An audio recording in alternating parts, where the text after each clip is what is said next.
for today's discussion on the challenges facing innovators in this climate of healthcare reform. And this conversation will be moderated by a woman who has immersed herself in the future of healthcare delivery, listening to stories from consumers, providers, payers, and other stakeholders.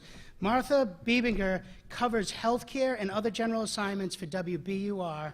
In 2010, she was a Nieman Fellow at Harvard University, where she studied healthcare spending and the politics of trying to curb healthcare costs. Please join me in welcoming Martha Biebinger for the moderation. She did a great job. Thank you, Martha. Appreciate it.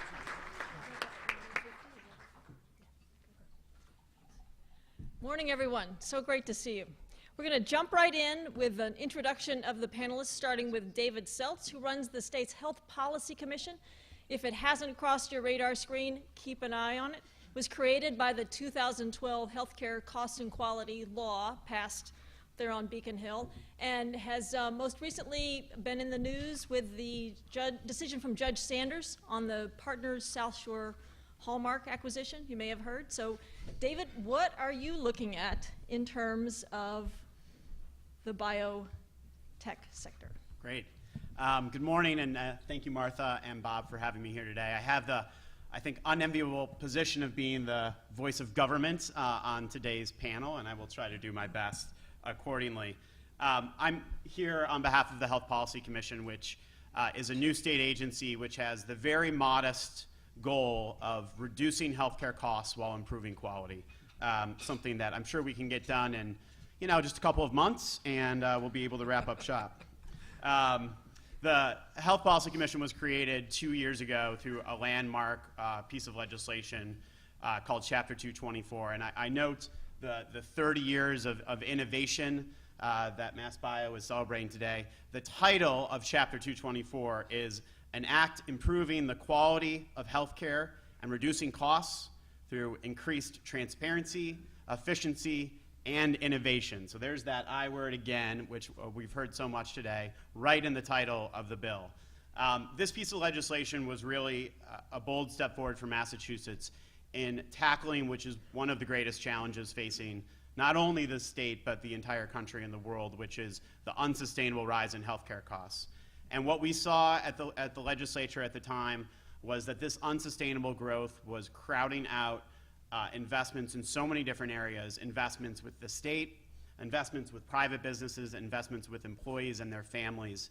And so the law set forth a bold idea, which is to say that we should set a goal for healthcare cost growth over time. And that goal was tied to the growth in the overall state's economy, so that healthcare cost growth would no longer crowd out or continue to eat up a larger and larger share of the state's economy. The Health Policy Commission was created as an independent state agency. I report to a board of 11 experts with varied expertise in healthcare. And we've been working on helping the state beat this benchmark. We're not a regulator per se. We're not a price setter per se. We work with the marketplace in a lot of different ways to help us meet this goal and to help us meet the goal responsibly. So we're working on activities to change the way that we deliver care here in the Commonwealth into something that's more coordinated, reforming the way that we pay for care, promoting a value-based marketplace, and really engaging consumers and employers around healthcare cost control issues. So it's 2 years in, and we have measured ourselves against the benchmark for the first time this year. And good news is we beat the benchmark. Healthcare cost growth grew from 2012 to 2013 at a rate of 2.3% here in Massachusetts, well below the benchmark set at 3.6%. This is also lower than what the national growth has been. National healthcare cost growth has been quite slow right now, but we're actually beating some of those national estimates here in Massachusetts. And I would note for today's topic that the rate of growth for pharmaceutical services during that period of time was 1%, also much lower than the national rate. So good news there, and also a little bit of caution for the future because we're not entirely sure why we've been able to get this healthcare cost down to this level and whether we can expect it to continue. And we at the Health Policy Commission have raised a number of potential headwinds that we see coming down the pike: increased consolidation within our healthcare marketplace. We have a number of big mergers and acquisitions that are being proposed at a rapid pace, as well as the loss of some of our low-cost community hospitals. And one thing we are keeping an eye on and tracking very closely is the increased use and rate of specialty pharmaceutical drugs and therapies, which we see as a rising part of the healthcare marketplace moving forward. Estimates say that specialty drugs will account for more than half of all drug spending by the end of the decade, and this may have a distinct impact on the state's ability to meet the healthcare cost growth benchmark moving forward. So I think for today's discussion and for what the Health Policy Commission is interested in is how do we ensure that we continue to have that innovation and have incredibly new breakthrough technologies that meet the needs of our patients, that also provide value in the system. All of you will be competing more and more for that portion of the healthcare premium dollar. You're going to be competing with the delivery system itself. And that's going to require thinking at the very early stages about how to create that value proposition. I'll stop here and excited to talk a little bit more about this, but I would just, I guess, ask myself the tough question and answer it directly. Does healthcare cost containment stifle innovation? And I know that there is a concern that it may. I would say this: I know what does stifle innovation, and that's out-of-control health insurance premiums. Life sciences companies, biotech companies, pharmaceutical companies are all companies, and many of them are small businesses that are struggling with health insurance premiums for their own employees. And when they're struggling with health insurance premiums, that's less money that they're being able to invest back into their workforce, into their research, and into their development. So this is a challenge for all of us to work together on, and it's something that the Health Policy Commission is absolutely committed to working with this industry to ensure that we can meet the challenge of healthcare cost containment, but do so in a way that improves quality, strengthens that innovation, ensures that patients have access to the necessary services that they deserve. Thank you, Martha. Thank you, David. Let's welcome Ken Caton, who's a professor at the Tufts University School of Medicine and runs the Tufts Center for the Study of Drug Development. Well, good morning, everyone, and I do truly appreciate the opportunity to be part of this panel. So we work with a lot of the companies in the room here, so you may be familiar with our group or at least familiar with some of the numbers that we put out. So I'll just mention the most recent study that we did and was released on November 18th because that got a tremendous amount of attention, as all of our studies on the cost of new drug development typically do. Our most recent figure on the capitalized cost of development is $2.6 billion per one successful compound. And the overall success rate, meaning the likelihood of a product entering clinical testing, eventually reaching the market, had dropped from our previous study of about 21% down to 12%. And in particular, areas that represent significant therapeutic need, like CNS indications, diseases of the central nervous system, especially in light of the graying of the population and the looming epidemic, potential looming epidemic of Alzheimer's disease and other diseases of the aging, the overall success rate is about 4.7%, about 5%. In other words, 95% of those compounds that start clinical testing will eventually fail. I say this in the context of the fact that, as you've already heard, our increases in understanding of the pathophysiology of a lot of major diseases that were untreatable in the past, has grown at an exponential level. We have new scientific understandings of disease that gives us leverage to attack diseases that have never been able to be treated in the past. So what is the essential challenge for developers, regulators, and policymakers? It's what you've heard Glenn and David say. It's to be able to ensure that these incredible advances that loom on the horizon or have already reaching pharmacies now, these incredible breakthrough drugs remain affordable to the patients that need them. There's a cruel irony in developing a breakthrough drug that is unaffordable to patients. And that's something that I think it needs to be addressed as we move forward. And I know that there are already movements at a federal level, at a state level, and even within companies and insurance companies to ensure that those products do remain available. Thanks, Ken. Glenn Gasho is the Vice President for Government Affairs, the National Health Council. Welcome. Hi, thank you, Martha, and thank you to MassBio for having me here today. Just want to give you a quick introduction of who we are at the National Health Council. We were founded in 1920 as a trade association for patient advocacy organizations. These continue to make up the core constituency of our membership. So our patient groups range in size from heart cancer, diabetes, all the way down to groups like the ALS Association, Huntington Disease Society, really from large to small, running through a whole range of different conditions. In the 60s, we opened up membership to other members as well, and so we now have providers, payers, pharmaceutical companies, biotechs, device makers. I know a lot of the companies that are represented here today are in our membership. It's still the patients who control our governance, and all of the policy work that we do goes through them. But we have an opportunity for all of our stakeholders to have input in the work that we do. And so what this means is that, well, first of all, it makes my job a little more difficult when a lot of competing interests are involved. But it also means once we get to policy solutions that they're incredibly well vetted throughout the entire community. And that's really important when we're up on Capitol Hill advocating for something. We can say this is something that makes sense for the entire health community. Some of the issues that we work on, and I should also say that everything we work on is systemic in nature, so everything that's condition specific we leave to our patient groups to work on. And so we really help them by building a platform of systemic health issues. And the things that we're working on really fall into two buckets. One has to do with access to existing treatments. We've done a lot of work around the Affordable Care Act. This is something that is starting to shift a little bit, not just with us, but a lot of our members as well, towards the states.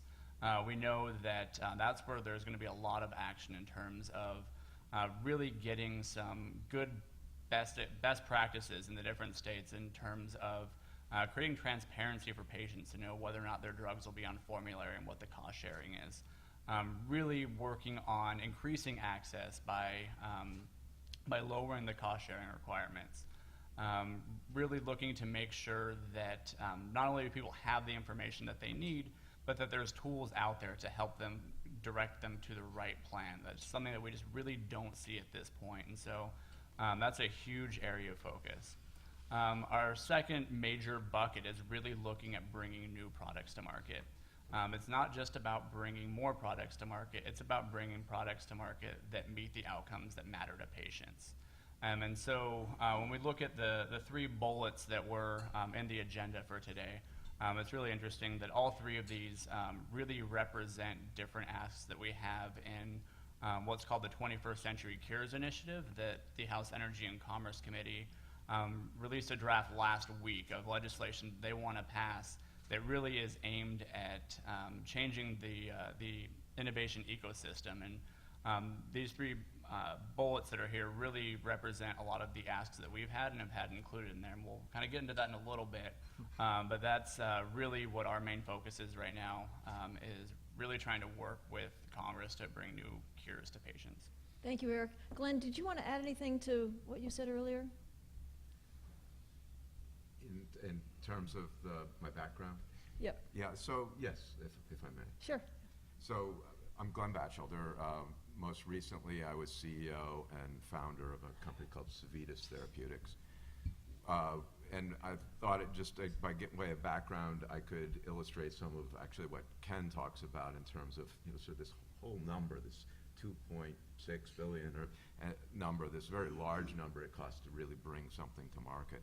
So I started my biotech career at Millennium, worked with the folks that Bob DeLeo had mentioned earlier, that the speaker had referenced as folks that are really showing how this can be done in this space, the Third Rock Ventures folks.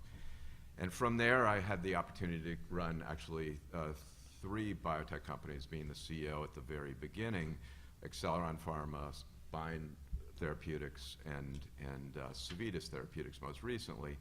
And there are the common theme between all 3 of the companies I ran was that we started with assets that were what we called underappreciated.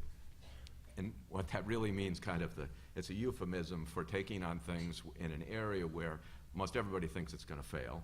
And therefore, generally that means because there's been a lot of failure in that space before it, and trying to find a way to make a success and leverage the power out of something where people have had the idea but really haven't been able to make it work.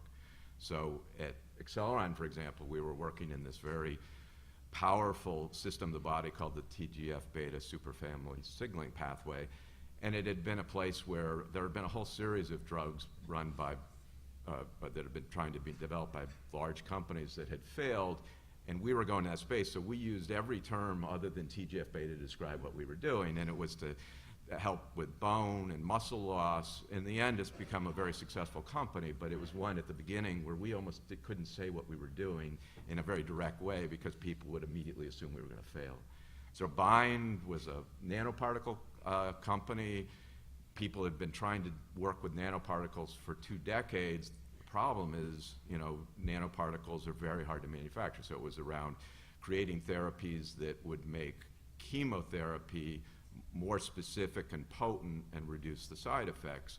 And the problem was no one could manufacture these things. So our breakthrough was we were able to manufacture them in a scalable way where you could actually run the clinical trials and turn it into a product. But again, another area where there'd been a lot of money spent and a lot of failures in the past. And most recently, Civitas, a company that I founded and was the CEO, as I mentioned, was around was focused on Parkinson's disease, but it started from a spin out of some technology that Alkermes and Lilly together as partners had worked on for about a decade and spent over $500 million between building a manufacturing facility, working on perfecting the technology, but ultimately abandoning it on a program around inhaled insulin, which just didn't turn out to be that interesting, and therefore it stopped, and it was sitting there fallow, and that would have been many $100 million and, down the drain. We took it and found a way to use it to actually create a Parkinson's therapy that will be transformative. But again, it was at a time when people really said, you want to do an inhaled therapy, which this was, for a systemic effect, meaning it's not for the lungs, but it's hitting your whole body. That sounds crazy. In the end, it's worked out very well. We ended up selling our small business to a larger company that will take it on to get it approved. But again, it highlights where there are an awful lot of failures out there, and that what ends up looking like a success, there are many failures in its wake, and that's really how you get to the number of $2.6 billion per drug. Thank you. Thanks very much, Glenn. David Balek is the founder and CEO of Bruckner Group. Thank you, Martha. Thank you, Bob, and thank you, MassBio, for having me speak today. When I think about the challenges facing innovators, I think one of the most significant challenges is access and payers. That is, patients getting sufficient access to therapies that are innovative. And the road to that runs directly through payers. It's no secret that access has become quite a problem, and it's getting worse. Payers have made it clear what they need in order to make broad access possible to new innovative therapeutics. They're looking for new therapeutics to deliver a healthcare value proposition that's equal to or better than what they already have available with existing therapies. But that's not what they're getting. Let me share some data with you. According to research that my company, the Bruckner Group, is conducting for a forthcoming paper in Nature Biotechnology, payers report that 75% of the new therapeutics that are being presented for coverage and access coverage and access decisions deliver a value proposition that payers find to be deficient, 75%. In actuality, Bruckner's independent research suggests that that number is closer to 90%. But it's actually worse than that in 2 ways. First, most companies believe that they've appropriately addressed payers' concerns when they submit their dossiers to payers for the coverage and access decisions, until they find out otherwise. That's a mistake that almost no one recovers from. And then second, and worst of all, most companies usually have a much better healthcare value story to tell payers than the one that they're actually telling. What that means is that most companies are not putting their best healthcare value foot forward to payers. Why is this happening? Well, almost all biopharma companies believe that they're addressing the problem when in fact they're using an obsolete legacy approach that significantly misses out on the upside. If one believes in turning lemons into lemonade, let me tell you that in my opinion, this is an opportunity for the industry, but it's one that very few are actually taking advantage of. Those that are taking advantage of it are getting tremendous results. This alternative approach, which few are using, instead focuses on building a healthcare value chasm between new technology, theirs, and old technology, what's currently available. When it's done right, payers see their needs being met, and they do provide broad access, and that does happen, contrary to popular wisdom that payers never say yes. That's the formula for success that the industry needs to adopt, but hasn't. The key here is to truly align the interests of payers, patients, and companies. It's entirely possible to do so, but it requires a new mode of thinking in a completely different paradigm than the one that is prevailing in the majority of companies. Too many CEOs think that they're doing this or trying to do this, but in actuality, they're going about it in all the wrong ways, typically without realizing it. By getting this right and satisfying the very legitimate needs of payers, and as Eric talked about, what that translates to in terms of budget realities, we significantly open the door to unleashing creativity and innovation. And I'm really, really adamant about stating the fact that I believe that the true defender of innovation is healthcare value. And think about it, in just about any industry, if you're doing something that's valuable, that should protect and cement the hold of an innovative new product or therapy.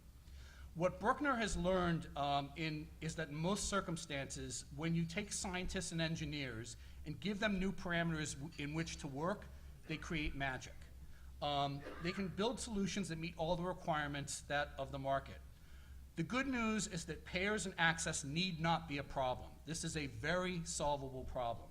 In fact, if we seize the opportunity, we can do so.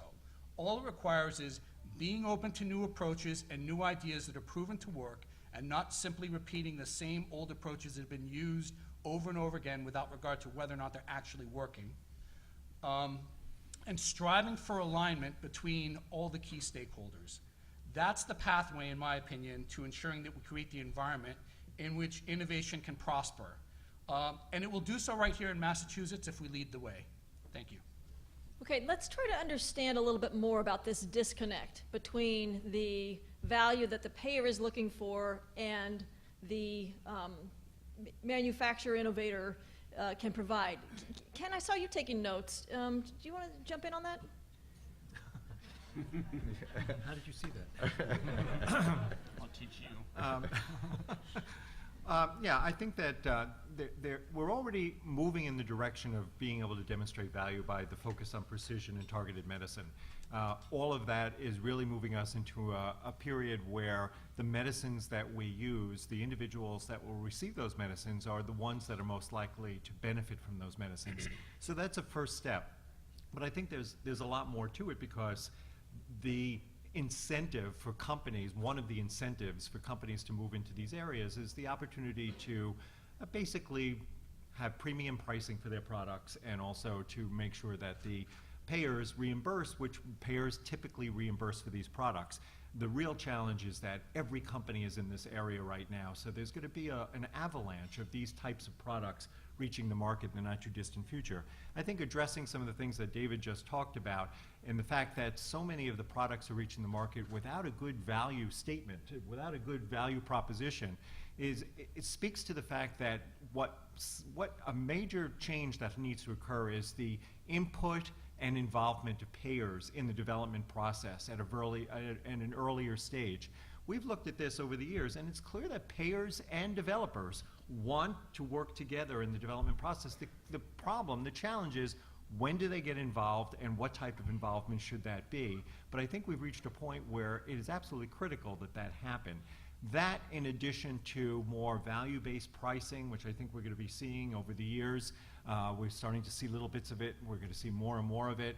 In other words, you pay based on whether the drug is going to work or not. Adaptive licensing, which allows products to reach the marketplace a little earlier. That gives sponsors or developers an opportunity to start generating revenues from those products before they actually, before all the other indications are rolled out, as well as some of the other initiatives that are out there to ensure that whatever products are developed receive the type of coverage that is reasonable for that product. I think there needs to be a more robust debate over how to demonstrate value, what payers are looking for, what patients are willing to pay for their products, and what manufacturers are willing to, where they're willing to bend, developers are willing to bend in terms of ensuring that their products are affordable. Glenn, David, could I just come to you real quick about what you are looking for in terms of demonstrating value? Yeah, so what value is just one of those words that I think if we went around this room, everyone would have a little bit of a different spin on what it means and defining value. You're going to be in charge, so what are you going to be looking for? Defining value and making that value case is one of the biggest challenges that government, policymakers, payers, and everyone in this room is going to have for the next 2 to 4 years. I'll give one example of where the definition of value can start to expand on you.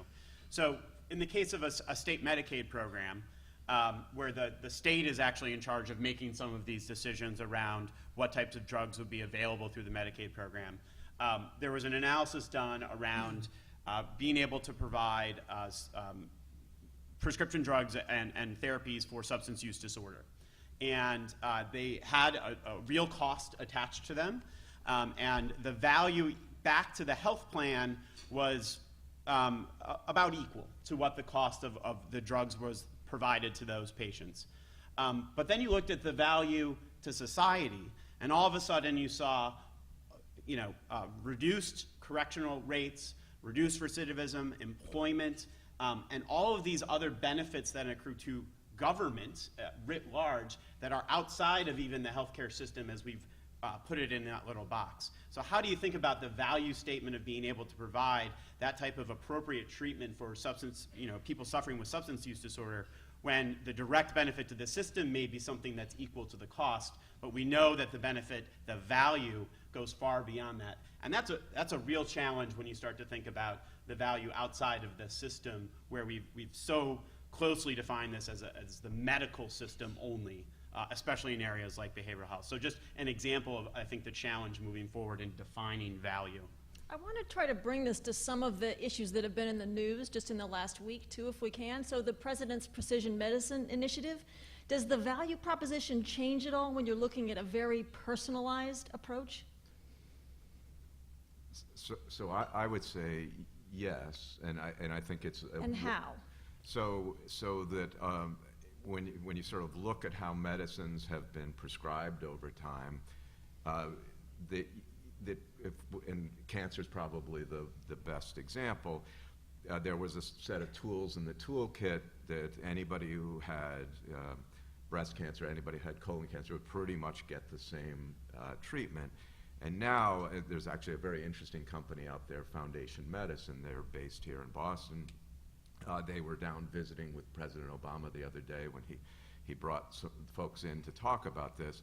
They have a way where they get data from tumor samples from a patient. They can look at the genetic profile of that tumor. Each tumor is a little bit different. And then they can let the doctor know what has worked in the past and make recommendations to the doctor to how to think about the treatment. It's ultimately in the doctor's hands. And then they get the results back of how that patient does. And so they get a feedback loop of getting better and better information. And so rather than a patient getting just the standard, they can actually get because in the end, most chemotherapies are a poison. They get those just the right amount and the specific poison that will best attack their cancer and do the least harm to the body. So that has a huge value to the patient, but it also means you're not prescribing drugs that in fact don't do any good, cost a lot of money and don't do any good. You're actually just giving them the drugs that make the difference. Yeah, I think the value proposition changes really not only to the payers, but to the patient as well. I mean, I'll give you an example of someone, his name is Richard. He had lung cancer, had tried a whole variety, it was a very rare form of it, tried a whole bunch of different chemos, had horrible side effects, had very little benefit to him. There was a Pfizer drug that was out there that was going through clinical trials, had a diagnostic to go with it to determine whether or not it worked for him. He was in a very small percentage of people who it did. He was, within months of his death, now is living cancer-free because of this drug that worked for a very small amount of people, but they knew that it would based on the diagnostic. So certainly has a huge impact on patients. It's keeping people from care that they don't need. And not only does that help patients, but as you say, that's really going to be a huge value to the payers as well, that we're not paying for products that don't work, we're paying for ones that do. And so I think that this is definitely a huge area of need to really focus more time and effort on this issue. But David, does that get at the point you were making? I mean, that, you know, how does a company make that proposition in the early stages? Well, certainly targeting a therapy to the appropriate patient group is essential, and that's where if you can match the therapy to where you know there's going to be a favorable outcome, that's great. There are two issues around that. Number one, what does that cost? You know, if you can treat something and have a great outcome, and that costs, you know, $50,000, maybe that's a great value. If it costs $500,000, maybe it's not so great value. So I think that understanding the value of the therapeutic and where it brings value to the healthcare system is essential, but it's a separate issue from the issue of when you can match a therapy to a patient with a particular condition, and then what does that actually cost? So. Okay. I want to also come to the president's budget message from Monday. You all probably heard him talk about the possibility of negotiating Medicare Part D drugs as a way to offset the fear about the rising cost of specialized drugs that David Seltz mentioned earlier in his remarks. So pros and cons. Anybody in favor of negotiating Medicare Part D? So Any brave- It's a political non-starter, so Yeah. it's not happening. Yeah, so I think that what we do here in the United States is very important in terms of how we pay for drugs and manage the costs. And so Ken had mentioned earlier, you know, the challenge is everybody is working towards developing these premium medicines. You know, that there's all this money that goes into developing them. There has to be a way that investors can recoup that investment, otherwise they're going to stop investing. But I think one of the upsides, and this may go to some of what we're seeing in terms of the rise of costs not being as great as people might have anticipated, is a lot of drugs are becoming generic. So you look at the statins, there's a whole class of drugs that, you know, one of them alone, Pfizer's Lipitor, was generating something like $10 billion in revenue a year. Well, suddenly that's a generic and generates a fraction of that in terms of what. Right, Glenn, but we're looking at the specialized drugs now. So we're looking at 5 years at multiple Sovaldi's. So how does government wrestle with those pending costs? Well, I think it comes down to both the precision part, which you highlighted earlier, so right drug, right patient, and then secondly, realizing that there is a cycle that these drugs go through. So things that are innovative and expensive today will not be as their patents expire and the generics enter the market. So there will always be some more space in the overall cost structure as the generics come along, and it's appropriate part of the whole way the patent system and all these pieces fit together in order to allow space for innovation. But as the innovation is no longer, you know, has been rewarded, then the patents go away and the costs go way down. Did you want to jump in there, David? I hesitate to wade into this one, but you know, I hear negotiate and with the federal government, and I kind of smile a little bit because I don't know that they really quite negotiate. It's more like we're going to tell you what we're going to pay for some of these things, and they do negotiate with the Part D plans who negotiate on these drug prices. But to me, the fact that these types of policy questions are being raised by the president and others, I think speaks to a larger point, which is that no part of the healthcare sector, pharmaceuticals, hospitals, inpatient, outpatient, post-acute, every single part of it. Pharmaceuticals is only 10% of that healthcare dollar, but everyone has to have a focus on cost containment moving forward. And so no one sector gets a free pass here. And as mentioned, there are mitigating circumstances moving forward, but I think it is still an area of concern about the extreme cost of some of these specialty drugs and how government will react to that. I think people in this room and everyone needs to be engaged in that conversation in a real way. We're going to come to you in the audience for questions in just a minute. So if you have one, you might kind of wave your hand. I think there's somebody with a microphone. Is that right? Or if there's not, you'll just stand up and speak loudly. Come to you in just a second. So Eric, I want to just catch you quickly on the 21st Century Cures legislation.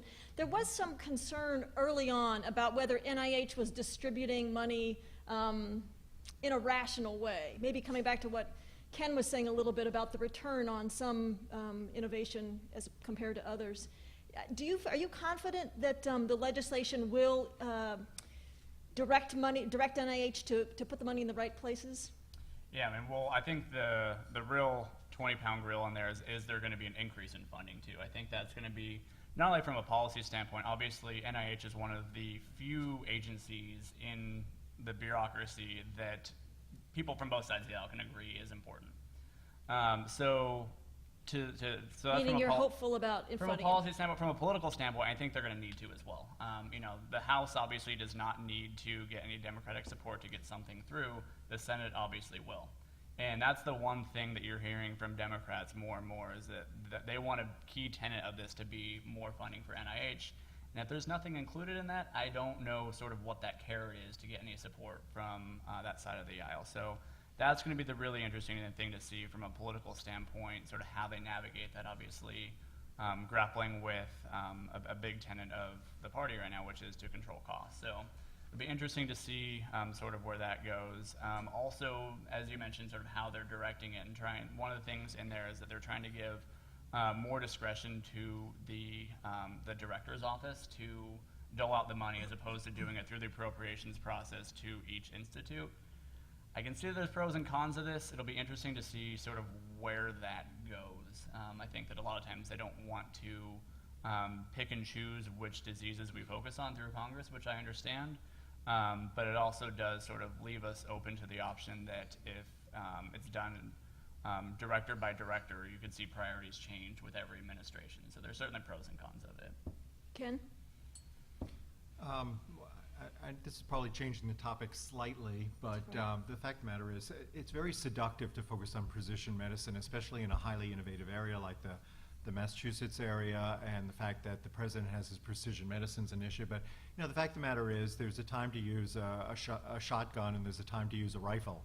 And this is from somebody who's never touched either, but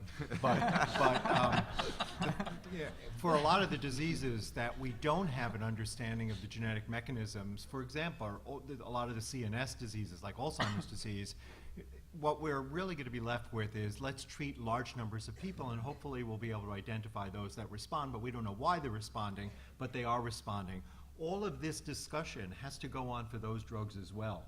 There's just so much focus now on the precision medicines, and the fact is that's why so many companies are in the cancer space, because we do have a much better understanding of the genetic mechanisms of many cancers. But as we broaden this discussion, we have to include these drugs that are still going to be given to large numbers of people, and if we don't want every company getting out of the CNS space, as we've seen with many of the larger companies, AstraZeneca, GlaxoSmithKline, Merck, all significantly decreasing or eliminating their investment in central nervous system disease drugs, we need to be able to understand not just establishing the value of these products, but even more importantly in some cases, making sure that the incentives to innovate remain. Everything is about precision medicine. I just want to make sure that we understand that it's a lot more than just precision medicines, because those are only applicable to some categories of drugs. Martha, if I could just add one more Please. and build on that Yep. concept, is I absolutely agree. Sort of precision medicine is just one piece of the puzzle. But whether it's through the Impact 2020 report that Bob's team commissioned to say, well, what are the big challenges for us? Or when I'm going to pitch to an investor an idea, this notion of value and how it all fits in the big picture, what a particular type of patient is already paying for and how this will increase that burden or not, or reduce the overall cost. Those are absolutely embedded in what we do today. And having been doing this for a long time, when I go back to the first funding I raised back in time, we didn't talk about this at all. So the world many has years really ago? changed. How many years would that have been? So the first one was 10 years ago. So that's not a very short period of time, really, for a lot of change. Do we have a question? Anybody ready? Yes. So, the gentleman, you caught my eye right in the middle. Yes, thanks. Would you mind introducing yourself? Sure. My name is Ken Buckley. I'm from Shire. We're talking about optimizing. Much better. We're talking about optimizing value, and I heard a nod from David about societal value of the drugs, especially for substance abuse and prevention. But then we hear the president talking about Medicare Part D, and we've heard other people talk about drug budgets. And that's a very siloed way to talk about things, and one of the worst ways to optimize healthcare dollar. So how do we move from the very siloed looking at this part of the healthcare system or this part of the healthcare system and looking to a therapy's overall impact on the healthcare system and society? That's kind of your job, David. I would say one of the things that this state and the country is working towards is changing the way that we pay for healthcare, to get out of the fee-for-service mode and to provide larger global-based payments that really empower providers to think about what are the most effective strategies for keeping their patients healthy and well and meeting all of their needs. I think that's a powerful way that we can get outside of here is the very expensive drug, thinking about it only in a silo, only as a line item within a larger budget, but thinking about what are the different ways that we can come together and keep patients well. And what I see is that there is tremendous opportunity with some of these types of therapies and pharmaceuticals and medical devices coming down the pipeline, where they can create savings in other parts of the delivery system. There is a tremendous amount of waste in our healthcare system, in readmissions, in avoidable ED use, in chronic diseases, in high-cost patients where 5% of the patients equal 50% of the costs. Pharmaceutical drugs can be part of that solution in a way that actually provides an incentive for using the most effective tools, the effective therapies that are best for the patients. And our system has to pay for and provide that freedom for those types of tools to be used in the most effective way. I think that's still siloed off into our medical system, and how we start to think about the social costs and the impact on, when we think about public health spending and when we think about welfare and we think about education and where healthcare and the social determinants of healthcare bleed out so much further than just our acute medical system, that's a much harder challenge for government, for the United States, and how we've thought about healthcare system to date. But one step forward is thinking about provider organizations and healthcare systems treating full populations and all of their varied needs and having the resources to be able to do that.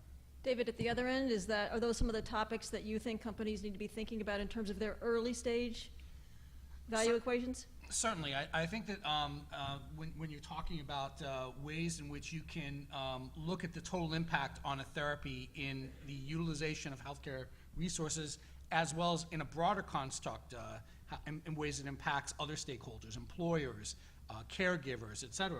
When you think about it in a big way, you get a more honest answer. And the first step is to have that information and know what that answer is. And then the second problem is, how can you use that in order to pave the road to access? But I agree that to the extent that you can add value, and there's value there in terms of saving the system resources in whatever areas that they are, and you can find the evidence, develop the evidence for that, and put that forward in a way that is not going to be challenged, that's the pathway to getting alignment with payers. We have time for one more really quick one. Yes.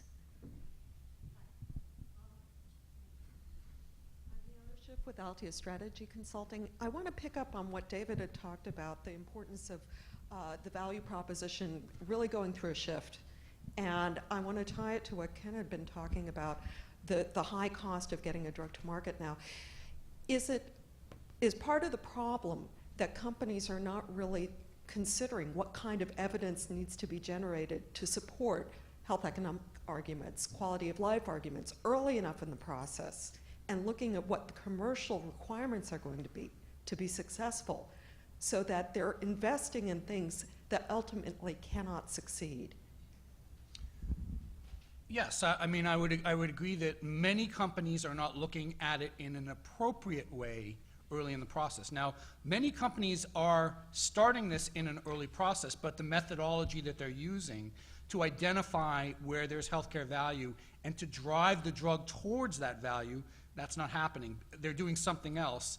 And because this process is a long, live process, invariably, the people who start working on that problem are usually not the ones who are going to be around when the lack of a sufficient process makes itself clear. They're not even in the picture anymore. So there's a lot of issues that are going on here, but certainly it needs to be started early. It needs to be started in a comprehensive, big way of thinking, and the prevailing methodology that's out there actually really doesn't do that, and people don't realize that until it's much too late, and the payers have said, this doesn't work for us. And I want to say, yeah, that's incredibly important for not only reimbursement, but also I think we're moving to a place where it's going to be important for approval as well. You know, patient engagement has become this huge buzzword in Washington and throughout the industry, and we're really encouraged to see that this is starting to really take over. As you're saying, companies are starting to look earlier and earlier in the process. You know, how do we engage with patients? How do we figure out what outcomes matter most to them? What are their views on benefits and risks? And we're really trying to encourage industry to go in this direction, because we know that it's important to FDA. It's going to become increasingly important to payers. The question is, how do we get there? And this is something that actually, if you think this meeting was hard to reschedule, we had one scheduled last Tuesday as well, trying to bring together a bunch of very high-level stakeholders from FDA, from CMS, from private payers, from industry, from patient groups, to figure out what does patient engagement really mean in the drug development process. What are some of the barriers that are preventing us from better engaging with patients? I think we know a few of them are certainly cultural. We're talking about really shifting a culture within large bodies such as FDA or some very large pharmaceutical biotech companies. You know, there are legal barriers. I think a lot of times companies are concerned that engaging with patients might be considered marketing an unapproved drug. How do we make sure that it's clear that if they're doing it in an appropriate way that is really designed to figure out what outcomes matter to patients, not only are we not punishing it, but we're encouraging it. And so these are things that we're bringing together all these stakeholders to figure out, you know, what are different modes of engagement? How do we get to a better place? And we'll continue to move on with that, because we know that the world is really shifting in that direction. And for those of you who have not really thought about what your strategies are around this, I would certainly encourage you to do so. I think a lot of us would like to read your notes from that meeting, Eric, if you And share. I'll say that we will be publishing a report from it. So. Okay, great. Thank you very much to our panel. Really great discussion. Thank you, gentlemen.